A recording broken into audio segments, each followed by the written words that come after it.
Have you ever felt completely drained just because you were trying to be the nice one? What if your kindness and the very thing you're most proud of is actually what's silently ruining your life? In this video, we uncover the hidden costs of being too nice and how Stoic philosophy can help you take back your power without losing your heart. We all want to be kind, to be the person others can count on, to show compassion, patience, generosity. Kindness is a beautiful thing, a mark of wisdom, not weakness. But what happens when your kindness goes unchecked? What happens when yes becomes your default answer, even when you're exhausted, overwhelmed, or disrespected? When you give and give but start feeling hollow inside? In this video, we explore the hidden dangers of being too nice. Yes, too nice. Because kindness, without boundaries, becomes something else entirely. It becomes self-neglect, people-pleasing, and eventually, silent resentment. We'll dive into 8 subtle ways excessive niceness can quietly erode your well-being, your relationships, your goals, and your sense of self. More importantly, you'll learn how Stoic philosophy, a way of living that values wisdom, strength, and clarity, can help you stay kind without losing yourself. Let's begin. You expect too much from others. Here's something no one tells you. When you grow up being the nice one, the world doesn't always return the kindness you give. And the more you give without clear boundaries, the more you begin to expect, even subconsciously, that people should appreciate you, support you, show up for you the way you do for them. But here's the hard truth. They often don't. You open your heart, go out of your way, offer your time, your energy, sometimes even your resources. And when it's your turn to receive, there's silence, or worse, indifference. You feel overlooked, underappreciated, maybe even betrayed. This isn't just frustrating, it's heartbreaking. You start asking yourself, how can they not see what I've done for them? How can they be so selfish? But Stoicism teaches us something radical and liberating. You control your actions, not their response. When we give from a place of expectation, it's not truly giving. It's investing, hoping for a specific return. And when that return doesn't come, we feel cheated, used, disillusioned. But were we actually used, or did we simply tie strings to our kindness? The Stoic philosopher Epictetus reminds us, it's not things that upset us, but our judgment about those things. Expectation is a judgment, a belief that others should act according to our values, our standards, our timelines. But people are unpredictable. They have different worldviews, emotional capacities, levels of awareness. When you expect too much from others, you hand them the keys to your emotional state. You say, make me feel good by doing what I would do. That's not kindness, that's quiet control. But here's the good news. Once you realize this, you can let go. You can give from a full heart without tying your self-worth to how it's received. You can detach. Imagine helping a friend move, not because you expect them to help you later, but because it aligns with who you are. Imagine offering a kind word, then walking away, not waiting to be praised.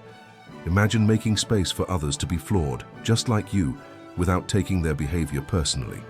That is emotional freedom. And it's one of the gifts of Stoicism. Marcus Aurelius once wrote, when you arise in the morning, think of what a privilege it is to be alive, and to think, to enjoy, to love. He didn't say, think of how people will appreciate you today. He placed the power back where it belongs, somewhere within you. When you stop expecting the world to mirror your goodness, you stop being disappointed. You start being at peace. You move through life not as someone needing validation, but as someone radiating quiet, grounded strength. So the next time you feel let down by someone, pause. Ask yourself, did I give from obligation or expectation? Or did I give from love, from clarity, from alignment with who I want to be? Let that be your compass. Let the reward be in the action, not the outcome. Because when your kindness is rooted in your own values, not other people's reactions, it becomes unshakable. People start depending on you. Too much once you stop expecting others to match your kindness. You begin to see a second challenge, a quieter, more insidious one. People start leaning on you for everything. At first, it feels good. You're the reliable one, the strong one, the helper. People turn to you in crisis, in chaos, in confusion, and because you've built your identity around being the one who's always there, you keep saying yes. But slowly, things shift. What started as occasional help becomes a pattern. You begin solving problems that aren't yours, carrying burdens that were never meant to be yours. And what's worse, they stop trying, because they don't have to. When others start depending on you too much, your kindness unintentionally enables their helplessness. They call it love. They call it support. But often it's dependency dressed in gratitude. And over time it becomes emotionally exhausting. You start shrinking your own life to make room for theirs. You push aside your plans to rescue them. Again. You say yes to avoid guilt. And somewhere along the way, your life stops being your own. The Stoics would say this is the danger of confusing compassion with control. Marcus Aurelius wrote, "Don't give circumstances the power to rouse anger, for they don't care. Replace anger with exhaustion, and the idea still holds. When you let others' crises dictate your day, your energy, your priorities, you surrender your power. You may think you're helping, but you're teaching them that they don't need to try because you'll always fix it. That's not love, that's codependency." Now let's be clear. Being kind, supportive, and present is beautiful. But Stoic kindness has limits. It supports growth and not dependency. It offers strength, but does not carry others endlessly. You are not a crutch. You are not an emotional sponge. You are a person, and your life deserves space. So how do you know when someone is depending on you too much? They only call when something's wrong. They expect you to solve problems they created. They don't make efforts to grow because they assume you'll handle it. You feel guilty for taking time for yourself. Sound familiar? Here's the Stoic remedy. Help in ways that uplift, not enable. Instead of doing it for them, walk with them. Instead of carrying their weight, coach them through it. Instead of giving in to every plea, teach them the power of trying first and unfailing with dignity. Self-reliance is a muscle. If you're always lifting for others, they never get stronger. Epictetus taught that we must understand the distinction between what is ours to carry and what belongs to others. When you carry what is not yours, you rob them of the chance to grow their own strength. So take a breath, reflect. Whose burden are you carrying right now? And why? If the answer is fear they'll fall apart, fear they'll resent you, then pause. Your job is not to protect people from every hard lesson. It's to walk in truth, lead by example, and give others the space to rise or stumble on their own. This doesn't mean you stop caring. It means you care consciously. Boundaries are not walls, they're doors. They say, "I'm here, but I also have a life to live." Let your kindness be strong. Let your support be empowering, not enabling. And when you feel the urge to fix, ask instead, is this mine to carry, or am I blocking their path to growth? Because real love, Stoic love, is not rescue, it's respect. You neglect your own goals, and while you're busy lifting everyone else, something begins to quietly slip through the cracks, and your own dreams, they don't vanish all at once. They just fade, slowly, almost invisibly. It starts with a cancelled workout to help a friend in crisis, then a delayed business plan because someone needed a long phone call. Your creative project gets shelved because you're too mentally drained to focus. And before long you wake up to realize you're spending your days managing other people's lives while yours sits on pause. This is what happens when kindness becomes an excuse to delay your calling. You stop pursuing what sets your soul on fire, not because it's unimportant, but because someone else's needs seem more urgent. And that's the trap. Urgent always wins over important unless you are fiercely intentional. The Stoics would call this a failure of discipline, not of heart. Marcus Aurelius wrote, "You have power over your mind, not outside events.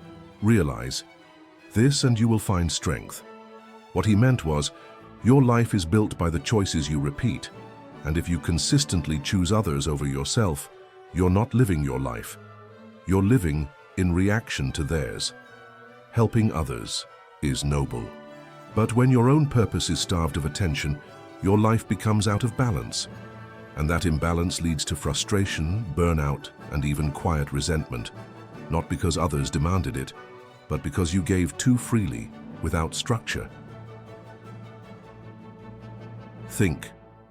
of your energy like a garden. If you spend all your time watering your neighbor's plants but ignore your own, what will be left in your soil? How long until you're dry, cracked, barren?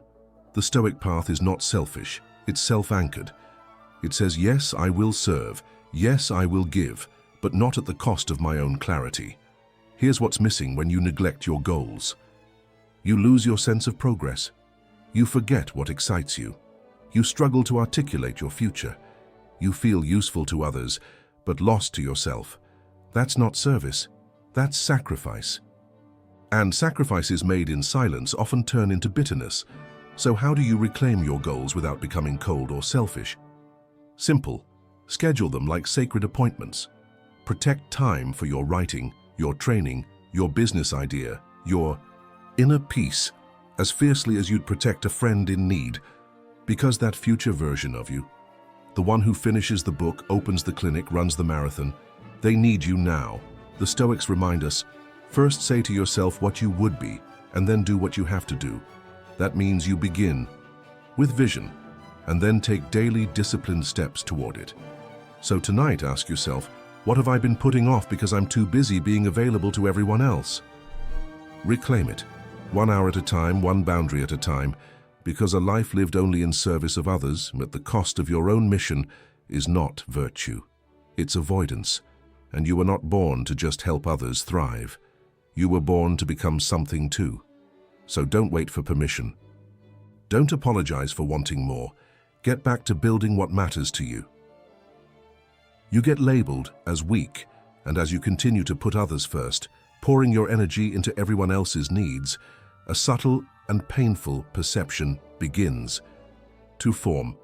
People start to see you not as kind, but as weak. It feels unfair, even cruel. You've been patient, generous, accommodating. You've tried to make peace, to listen, to avoid conflict, but instead of admiration, you sense condescension. Instead of gratitude, you feel overlooked. Why? Because when kindness lacks boundaries, people stop seeing it as strength. They start seeing it as submission. This is one of the hardest pills to swallow for the nice person. You've worked so hard to be dependable. You've said yes more times than you should have. You've stayed silent when others crossed lines, hoping your restraint would be appreciated. But over time, those around you begin testing your limits, because you've shown them there are none. The Stoics warned against this. Marcus Aurelius wrote, "The best revenge is not to be like your enemy." That is, don't sink to their level, but also don't let your gentleness be mistaken for fear. Kindness should never come at the cost of your dignity. Being kind doesn't mean being spineless. Being agreeable doesn't mean being silent. Being helpful doesn't mean being passive. And yet if you never say no, if you never stand firm, if you never express your own needs, and people will assume you don't have any. And worse, they may begin to treat you accordingly. Respect doesn't come from always pleasing others. It comes from honoring your own values. Stoicism reminds us that our inner strength is not in how well we avoid conflict, but in how clearly we express what matters to us, without anger, without apology. So if you're starting to feel dismissed, talked over, or underestimated, pause, reflect. Have you been too available, too agreeable, too afraid to be misunderstood? True kindness isn't afraid to draw a line, to say, this is what I can give, and this is where I stop. Because the moment you start honoring your own limits, the world begins to too, and in that, your kindness regains its true power. Not weakness, but quiet strength. You become the helper, and nothing more. Once people start seeing you as the one who never says no, something else begins to happen, something subtle but damaging. You stop being seen as a whole person. You become the helper, and only the helper. You're no longer invited to things just to enjoy them. You're asked to organize, to support, to solve. You're not asked how you are doing. You're asked if you can do something for someone else. You are cast into a role, and that role begins to define your entire presence in people's lives. It may feel like admiration at first. People trust you, rely on you, value you. But over time, it starts to feel transactional, like your worth is tied to your usefulness, and the moment you stop being helpful, you disappear from their radar. This is the trap of being perpetually available, of making yourself indispensable without being seen as individual. The Stoics knew that identity is sacred, that you must define yourself or others will do it for you. Seneca once said, "Associate with people who are likely to improve you." But what happens when the people around you only see your utility and not your humanity? You become a resource, not a relationship. This leads to a quiet kind of loneliness, one that feels especially painful because you're always surrounded by people, yet rarely truly seen. You begin to ask, if I stopped helping, would they still care? And sometimes the honest answer is no. Stoicism teaches us that your value doesn't come from what you do for others. It comes from who you are within, a person of principle, of strength, of presence, someone who chooses when to help, not because they must, but because it aligns with their character. To break free from being just the helper, you must start by reclaiming your identity. Speak up about your own needs. Say no without guilt. Show up in spaces without offering to fix anything. Just be. Not every relationship needs to be a project. Not every moment has to be productive. You are more than your function. Your kindness is a gift. But it is not your job to be the glue that holds everyone else's world together. You are allowed to take up space, to be celebrated for who you are, not just what you provide. Because the moment you stop seeing yourself as only the helper, others will too. 6. You attract negative, draining people. When you're always the one who listens, gives, and stays calm, a certain kind of person will find you. The complainers, the manipulators, the emotional vampires. At first, they seem harmless, just someone who needs support. And because you're kind, you offer it. You stay on the phone a little longer, reply to every message, show up when no one else will. But then you start to notice a pattern. They never ask how you're doing. They never grow from your advice. They always have a crisis. And when you set boundaries even gently, they pull away or guilt trip you. This is what happens when your light becomes a magnet for those who live in emotional chaos. They don't want clarity. They want attention. They don't want solutions. They want an audience. And you, the kind, generous, peacekeeping soul, you are the perfect stage. The Stoics would warn, be careful who you let shape your days. Epictetus said, "The key is to keep company only with people who uplift you, whose presence calls forth your best. If you're constantly surrounded by people who drain you, distract you, or dump their drama onto your doorstep, your peace will erode." Kindness doesn't require access. Compassion doesn't mean open borders. You can still love people from a distance. Ask yourself, after spending time with this person, do I feel lighter or heavier? Calmer or more chaotic? Stronger or smaller? If your answer is negative more often than not, you're not in a friendship. You're in an energy transaction. And chances are you're the one being overdrawn. It's okay to step back, to let people face their storms without making yourself the umbrella. Sometimes the most powerful act of kindness is allowing someone to grow without your rescue.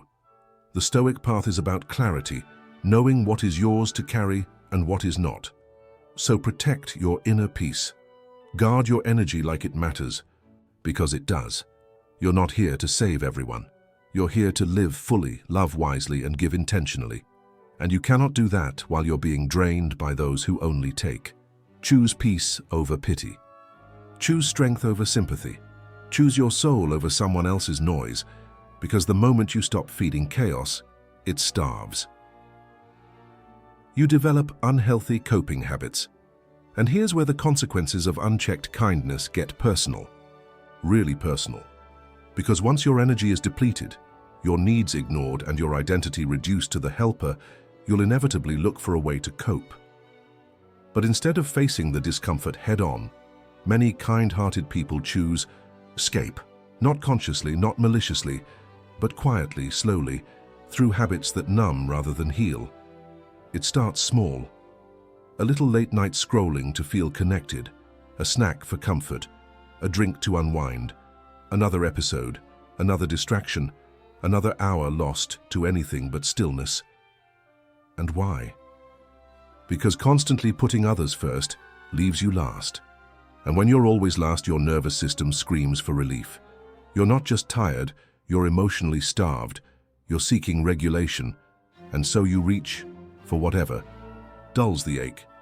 The Stoics didn't talk about Instagram or sugar or shopping.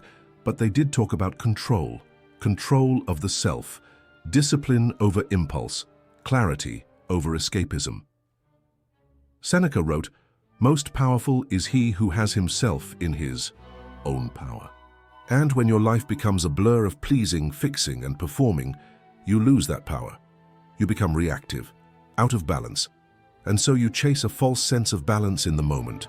Food, noise, substances, scrolling, things that simulate, rest but don't restore you. Here's the problem. Those temporary escapes offer relief until they become your only way to feel okay. Then they stop being tools and start becoming crutches. You feel guilt, shame, fatigue, and yet you continue, because it's easier than facing the root cause. You've abandoned yourself. Stoicism doesn't shame emotion. It guides emotion. It says, feel everything, but don't let feeling become your master. The Stoic path is to meet pain with presence, not suppression, not indulgence. Presence. Ask yourself, what am I avoiding when I open that app, that fridge, that bottle? What have I postponed healing by numbing it? Because behind every unhealthy coping mechanism is an unmet need. Often the need for rest, for validation, for connection, for meaning. And when you stop pretending you're fine, when you admit you're running on empty, you can finally begin to fill your own cup. Not with more doing, not with more giving, but with truth, with space, with silence, with honest self-care. True healing begins when you stop using kindness to hide from your own pain. When you stop using distraction to avoid your own truth. The Stoic doesn't seek comfort. They seek clarity. They don't run, they root. So tonight, resist the urge to numb, sit with what hurts, journal, breathe. Let the discomfort rise and pass. Let it teach you. Because it always has something to say. And when you listen, you become free. Not through escape, but through understanding. People start distrusting your intentions, and after all that, after the energy, the favors, the sacrifices, you're hit with something that stings even more than being ignored. Doubt. People start questioning your motives. It's subtle at first, a joke, a side comment, a raised eyebrow. Why are they being so nice? What do they want in return? You meant well, you always have. But the very consistency of your kindness now becomes a reason for suspicion. Because in a world where many people act out of self-interest, true generosity seems strange, out of place, even manipulative. And the more you give, the more some begin to think, this can't be real. It's heartbreaking, because all you ever wanted was to do good. But now your integrity is being misread as a strategy, your patience seen as a tactic, your support interpreted as obligation or manipulation. This is the emotional tax of being too available, too accommodating, too eager to help. The balance tips, and instead of gratitude, you receive mistrust. Stoic wisdom reminds us we cannot control others' interpretations, only our intentions. As Epictetus said, if someone speaks badly of you and it is true, correct yourself. If it is false, laugh. You must hold your clarity within yourself. So what do you do when people misread your kindness? You stay kind, but quiet. You offer help, but with boundaries. You give, but not to gain approval. The Stoic path is not to withdraw from goodness, but to ground it in strength, to detach your worth from whether people understand you, to know that goodness, when real, needs no audience. Let your actions speak. Let your energy be firm but gentle. And when others doubt you, let that be their burden to carry, not yours. Because true kindness isn't loud, it's steady, rooted, unshaken. Be kind, be clear, and most of all, be free. Being kind is noble. But being kind without boundaries is a slow form of self-betrayal. The Stoics taught us this. Be tolerant with others and strict with yourself. Marcus Aurelius, this means you can be generous and say no. You can help others and protect your energy. You can love deeply without abandoning yourself. So today, don't stop being kind. Just start being kind with wisdom. Let your kindness lift others, but not drown you. Which of these 8 hidden dangers hit closest to home for you? Leave a comment below. Your story might help someone else find clarity too. And if you're ready to build inner strength, emotional balance, and peaceful boundaries, Subscribe for more Stoic-inspired insights. Kindness is power, but only when you use it on purpose.